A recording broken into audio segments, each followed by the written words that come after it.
छोड़ी के जाता तू ससुरा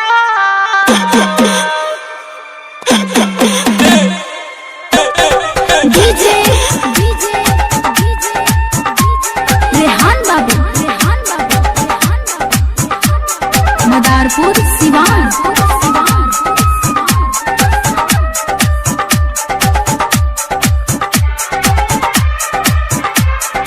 आदित्य रिकॉर्डिंग स्टूडियो माझागर गोपालगंज। का हो डीजे रेहान बाबू जान ले का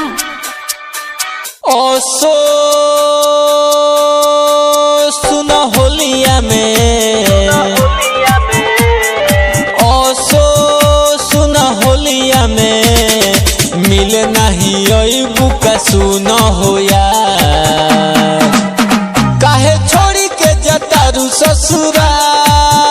काऊ झूठा रहे हमनी के प्यार काहे छोड़ी के जतारू ससुरा काहे छोड़ी के जतारू ससुरा काऊ झूठा रहे हमनी के प्यार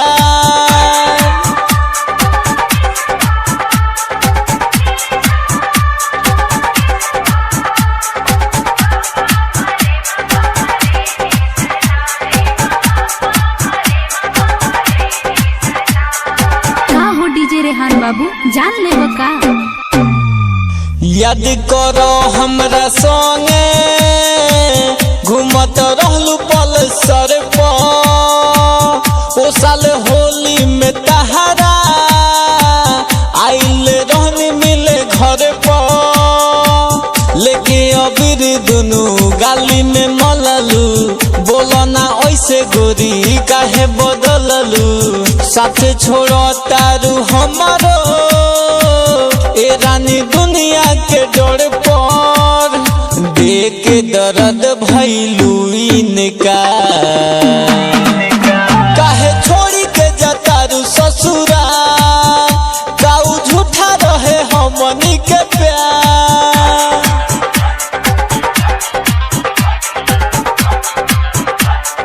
डीजे रेहान बाबू मदारपुर सिवान।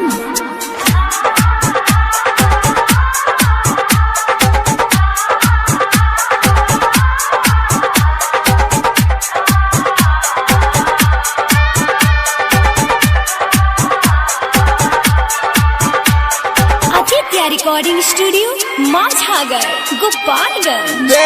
तोरा माई के सुन रे प्यार में भइल का कमी हो गई दोषी हो हमी प्यार में हमके फंसा के साध लेलू तू दमी अशोक के होली में घुट घुट के जिए लड्डू शर्मा के साथ में पिए रंजन के साथ घात कैलू गोल दर्द दिल में जमी हमारा से पूछे से नाथ गीतकार काहे छोड़ी के जतारू ससुरा काऊ झूठा रहे हमनी के प्यार। का हो डीजे रेहान बाबू जान ले का ओसो सुन होलिया में